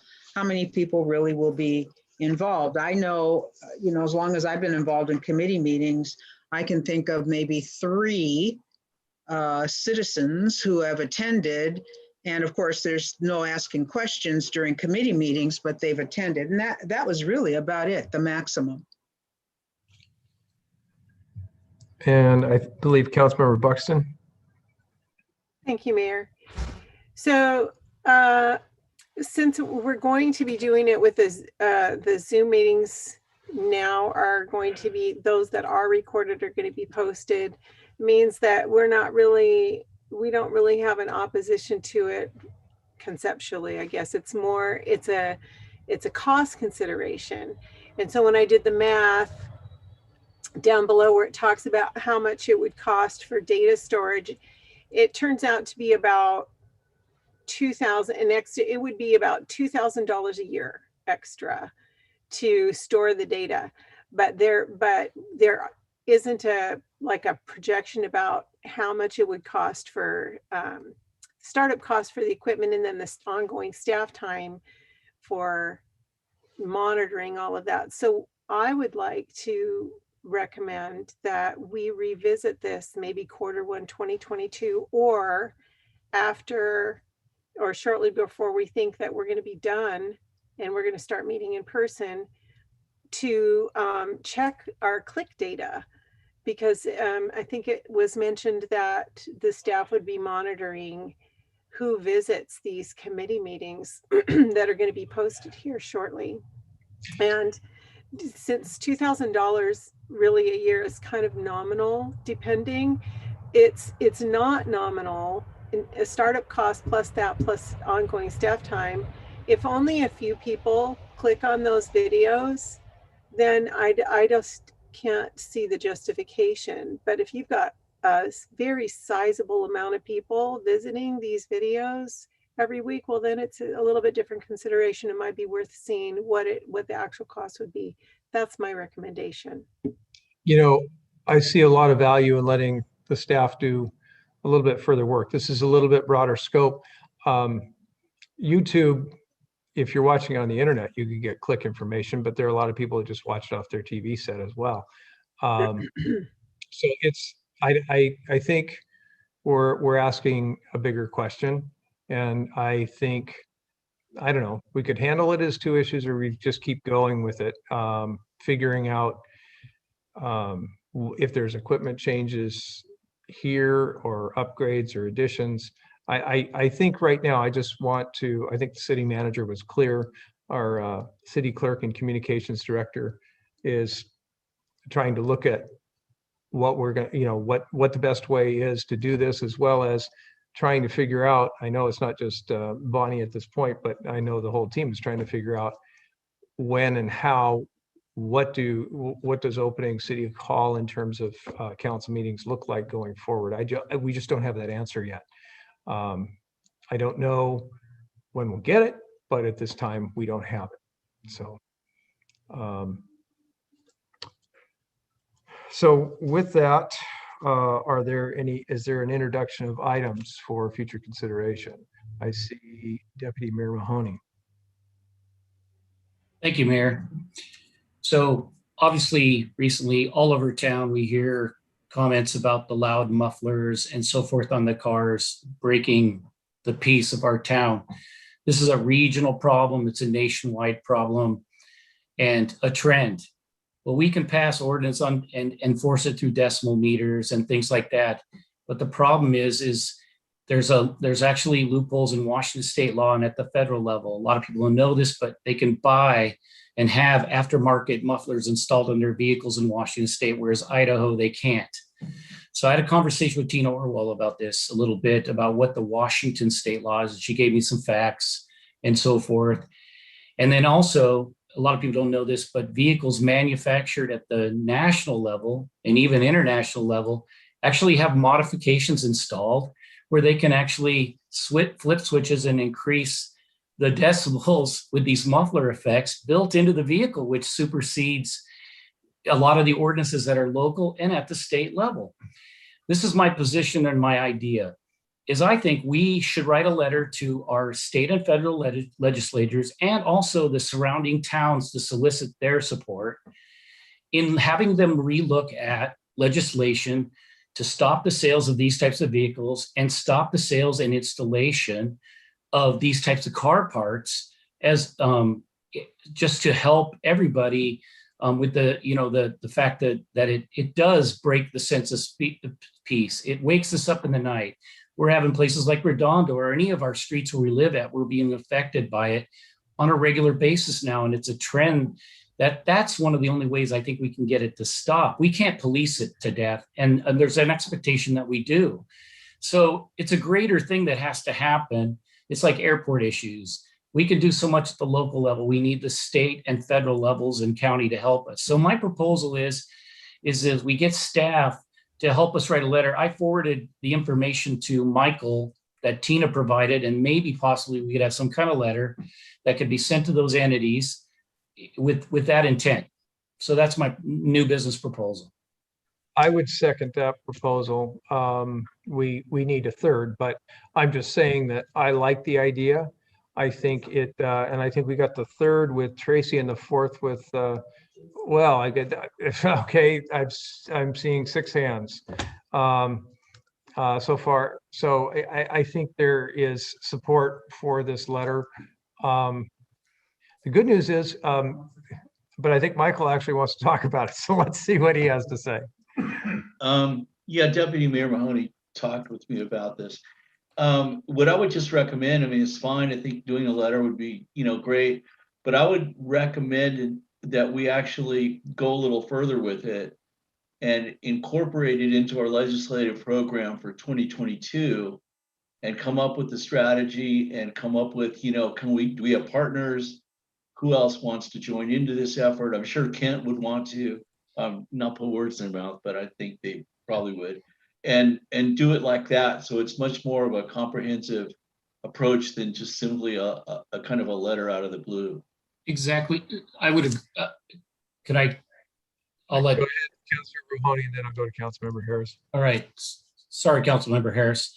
I agree with that. I would lobby the skateboard as well. Being their chair, I should be able to get something on the legislative agenda as well. Councilmember Harris. Thank you, Mayor. Yeah, I agree with this. I just know because my company actually worked for a firm that makes these aftermarket parts, and the people. That's why I supported the street racing, increasing the fine. These people are extremely passionate, and it probably will take legislation, and there will be lobbying on the other side in favor of that kind of equipment, people. So yeah, it's absolutely a good thing to, lobby to on our side as aggressively as the people who sell this stuff do. So yeah. Okay. Well, we have provided direction. So I will, and I am happy to sign that letter. So Michael, you have the direction you need to move forward with that. That's not really an agenda item. It's just something to council. That's fine. I just want to restate though that a letter would be part of a larger strategy. So we just want to make sure the letter doesn't just come of its own, but that there's more occurring with that. If my understanding is okay with that, then we'll go forward. I think you've got it. Okay. Okay. Is there anybody else?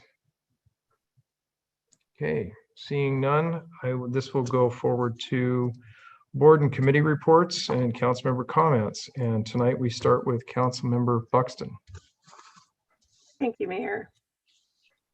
So, hey, I would like to say a big welcome to Corrine and Mary to the Human Services Advisory Commission. Good job. Very impressive resumes. And it's been said already, but welcome to Mei-Ling as well. Excited to have you aboard, Mei-Ling. Just wanted to give a little brief update on the farmers market. They're getting about 2,000 people visiting the market down there per week, and different from the intense COVID time last year. Outside, no masks, and dogs are allowed now. So I think people were getting used to the fact that their dogs couldn't come along with them inside the market. So come on down. It's a fun morning. And then today I attended an interesting workshop. It was called Building a Foundation for Racial Equity. PSRC combined their boards into a workshop today. And I just want to say there is a lot of talk, many agencies working heavily on national and regional conversations, and many of them that we have not had before. And I'm hoping that in regard to racial equity in our nation, in our corporations, that good work and action is going to come from these discussions. There was a lot of good discussion today. There were 70 people on that, all regional leaders from around King County, the 4-county region actually today. So I appreciated that. That's all I have for tonight, Mayor. Thank you. Thank you very much. Next, we go to Councilmember Martinelli. Thank you, Mayor. So I want to say that I think it's great that we passed the body camera proposal. At this point, it was, I think, a little over a year ago that we first started discussing it in the Public Safety Committee. It's been a long process, but it's exciting to see it actually moving forward now. In regards to the stimulus funding, the report that was given by the city manager, I think that I'm really excited to see some really forward-thinking and progressive things on that list, such as the tenant eviction resources and the money for emergency transitional housing. There's a couple things I would like to see done slightly different. For example, I would like the small business loan program to just be another extension or second round of just straight business grants, not loans. And I would really prefer those to be done through an independent third party. I know you mentioned Bank of America for the loans, which would be potentially a third party. So if we did the grant program, picked a different venue for that third party, I think that would be good. Other than that, I just want to also congratulate the new members of the Human Services Committee and the Mei-Ling for the Arts Commission. And those are all the comments I have for now. Thank you. Okay, thank you. Then we go to Councilmember Bangs. Thank you, Mayor. I attended the Police Department Advisory Committee July 17th. We were provided a virtual tour of the Washington State Criminal Justice Training Center in Burien, hosted by Director Monica Alexander, along with her leadership team. Let me just say it was very comprehensive and almost overwhelming as it related to information. Some of the examples of what they provided was the fact that training has now gone from 4 weeks to 10 weeks for the training of officers.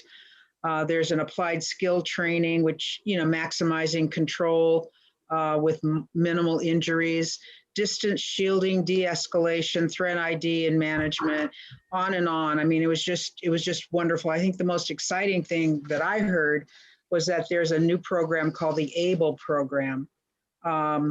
It is an advanced bystandership for law enforcement, which the program requires bystander officers to intervene when they see excessive force and to report wrongdoing.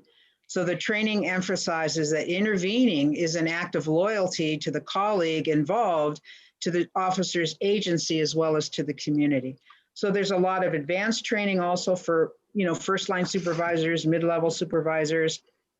Here's exciting news too. All Washington State Police officers are certified through WSCJT, but this also includes, oh gosh, I can't even think of the name, community safety enforcement, as well as those that work in the,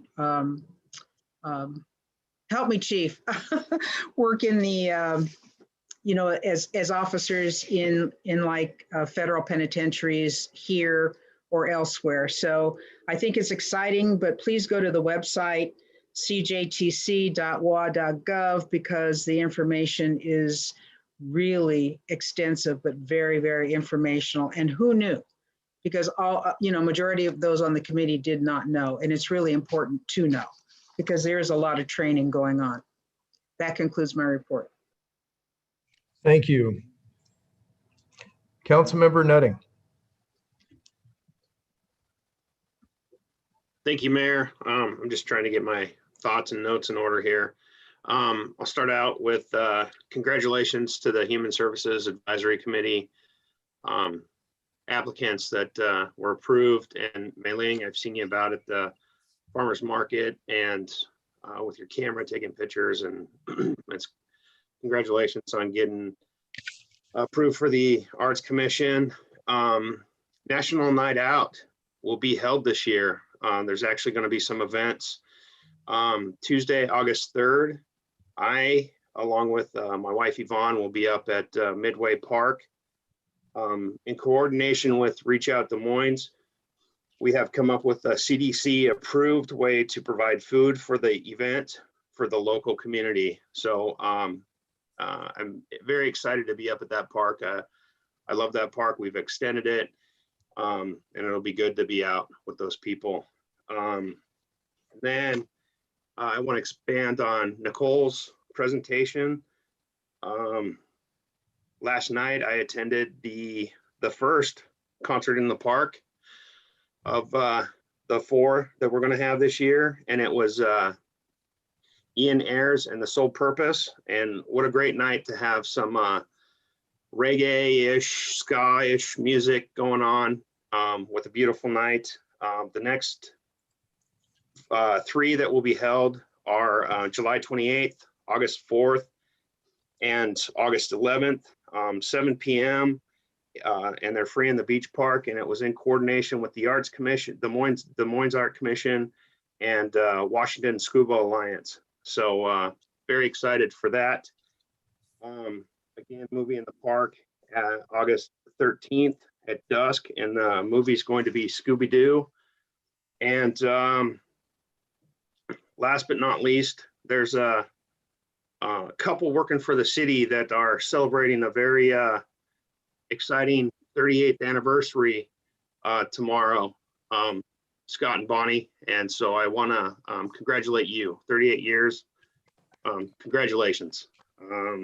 And that concludes my remarks, Mayor. Thank you. Okay.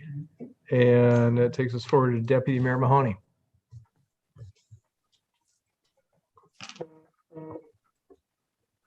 Thank you, Mayor. I believe you might have skipped Councilmember Harris. Did I? My apologies, Councilmember Harris. I'm terribly sorry. I'm going down a list, checking things off, and my mistake. No, I thought you were changing it up, man. Yeah, thank you, Mayor. So yeah, my phone has like 6 messages like, man, why did you vote against the body cameras? I have no problem with the body cameras, okay? At the risk of sounding like the crank in the room all the time, I did not hear specifics on a data retention policy, and I did not hear specifics on the policy for activating and deactivating, and I will never vote for anything without that kind of specifics, especially something like the body cameras. And this is just a discipline issue with me. We're not a small town anymore. And, I want us to vote on this stuff after we work it out with the guild, okay? And after we have a number on data retention. That's just how I think this should work. And let's see here. I was very appreciative of the city manager commenting on the challenges with the cooling center. It strikes me how much we're we are a volunteer, driven city, and we depend on other organizations for all kinds of stuff, and which is great. It's just, I'm just thinking about how much we need our organizations and the public to step up to this kind of stuff. Let's see here. Speaking of which, yeah, I attended the Redondo, one of the condominiums has had some candidate forums. They stepped up. That was great. The questioning was great. And all the people who wrote in about the bridge. Okay, that just always makes me feel great when the public participates here. And and finally, so this sounds like whatever, I don't say it enough. Infrastructure is near and dear to my heart. And we had a couple of meetings today, environment and transportation. And I cannot tell you how much I appreciate the staff and the fact that they're getting to work on these projects over the next year. It's not exciting stuff, but just the idea that you're, looking out for the city 50 years down the road for the next generation of people. It's just, I wish you could get more people excited about it, but that's kind of the nuts and bolts of what, I wanted to, why I wanted to get involved with this stuff. So I wanted to thank them, and that's basically it. Thank you. Thank you. Now I'm sorry, I'll go to Deputy Mayor Mahoney. Thank you, Mayor. First, I want to talk about the Little League tournament. If you have not been to Stephen J. Underwood Park, it is fantastic and it's beautiful. The soon-to-be Veterans Memorial, as well as with honoring Stephen J. Underwood, will be an incredible thing. One particular thing in the play equipment, the sun screening above it and also the foul ball protection, it served quite a few purposes. I appeared watched the Little League, and there was a lot of people that actually, because it was hot sunny days, had gone under cover, and it worked well. But I could tell you, everybody was talking about, why doesn't our city have something like this in its community? So to Michael and the staff, thank you. That was, you hit it out of the park. No pun intended there. The next thing is on July 17th, we had the CPUP patrol. And SR3, the police, there's a couple of you I'd like to thank first, and then I'll tell you about how successful it was. So SR3, our Des Moines Police Department, Sheila Brush, Doreen Harper, the Farmers Market, our sponsors, John L. Scott, the Quarter Deck, Edward Jones, and Rotary of Des Moines and Normandy Park. We raised over $5,000. Casey was blown away. And what the great thing is about 150 plus stuffed animals went to our police department. And these are going to go to children in distress. It was a double win, and it was amazing to see the community output. So I want to thank the community as well. I had a skateboard meeting on Tuesday. We basically heard more about the sound transit adjustments, not to the light rail extension and construction that affects us, but how they're going to try to fund it and what they're stretching out, and what the COVID related impacts were. Also, I attended the Highline Forum on Wednesday. There was a discussion. Highline College gave a presentation. Noise monitor updates were presented. Federal policy updates and a start update. It was a pretty traditional meeting, but there was some interesting things on the uptick of traffic, which I think we all hear on a regular basis now. Of course, Councilmember Harris covered the transportation piece. And I'm going to apologize to our public, but something needs to be said. So Councilmember Harris on his blog, which I found quite unrealistic and untruthful, and it was posted to a private page on Facebook by Councilmember Martinelli, actually alleged this city, myself, and many businesses in the community of colluding. Essentially what it was doing is, it was a pay-for-play type of allegation. That what would happen is, they would get the grants as they were handpicked, which I don't understand because all 26 applicants got it. And that I somehow assisted them. And then what happened was they would give me a campaign contribution. I assure the public, this is absolutely untrue. There's no fact or basis to it. It's a ridiculous statement. In fact, the only impropriety that ever occurred in this program, and you can cite an email on August 27th, where the city manager, Michael Mathias, has to basically reprimand Councilmember Harris because he was getting overly involved in a couple applications. I don't want to talk about this, but I have to. I can't believe that this occurred. And I want to assure the public that this is the problem that we're dealing with. Now, you may want people to look the other way, condone this type of activity. Well, that won't be me. If people act this way, I will do my research, I will find out the answers, and I will bring the truth to the forefront. Thank you, Mayor. Okay, and the SR3 event was already covered on the 17th. I just want to say, I want to thank our police officers and the community. It was a great event. I think people were outside. It was such an active event. I think people were outside longer than some expected to be. So I saw some people running around with sunscreen trying to help people prevent the negative impacts of long exposure. I want to say, though, that the Saturday market continues to draw well.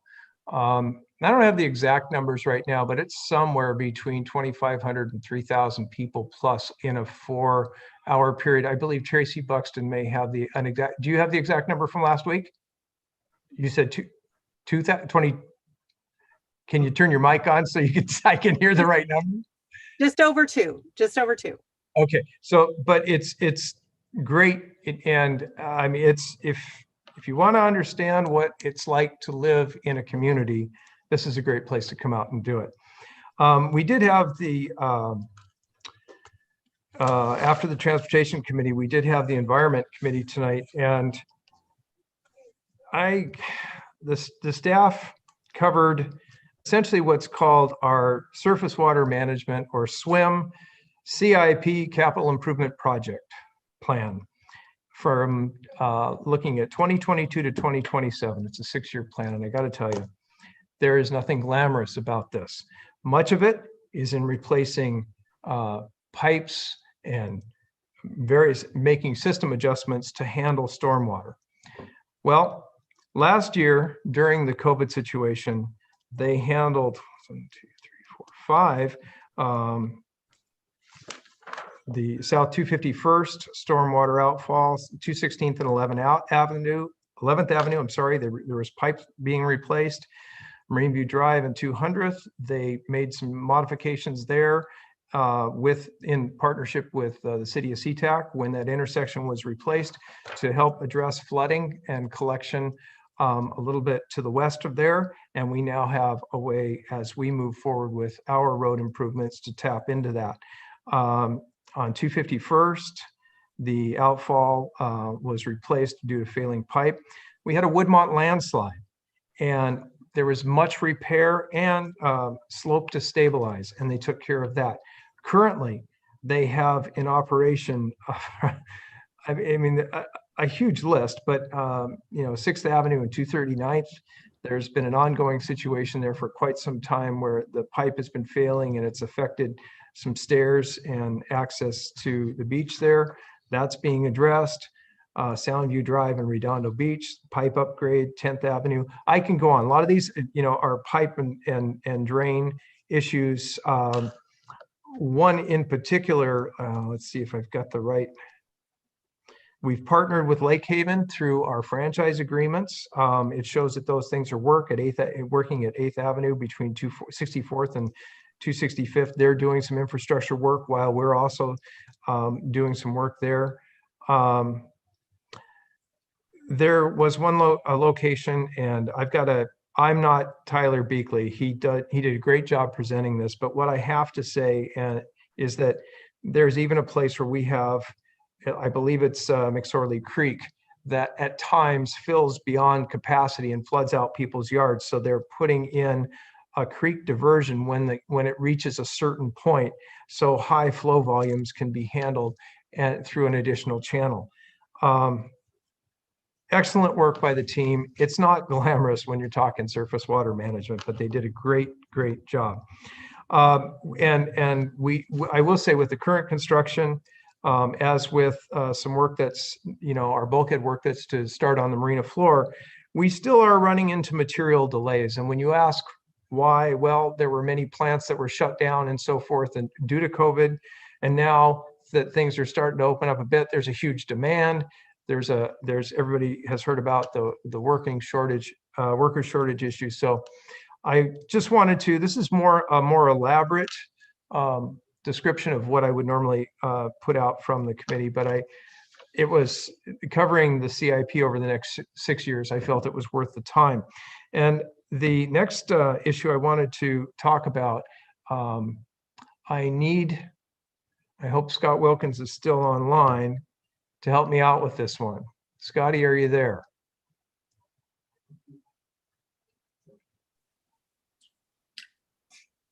There you are. Okay, so Scotty, Thank you, Mayor.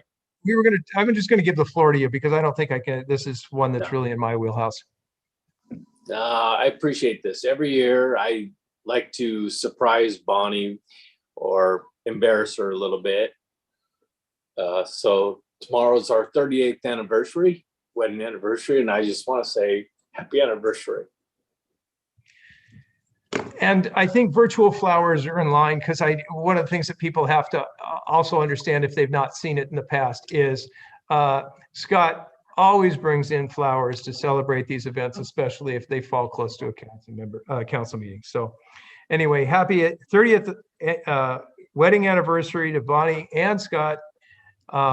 You guys are assets to the city and you really help to keep things going well here. So again, congratulations to both of you. Oh, is that true, Scott? Bonnie says she was only 5 when you got married. Yeah, pretty close, but thank you. Okay. Thank you all. Thank you. Well, that takes us to the end of our meeting tonight. Our next meeting will be our budget retreat on August 5th, 2021. Do I have a motion to adjourn? I see Councilmember Nutting. Do I have a second? I see Deputy Mayor Mahoney. All those in favor, please raise your hand until I call your name. Okay, Councilmember Martinelli, Councilmember Buxton, Councilmember Banks, Councilmember Harris, Councilmember Nutting, Deputy Mayor Mahoney, and myself. That's it, ladies and gentlemen. Thank you for coming tonight. We are adjourned.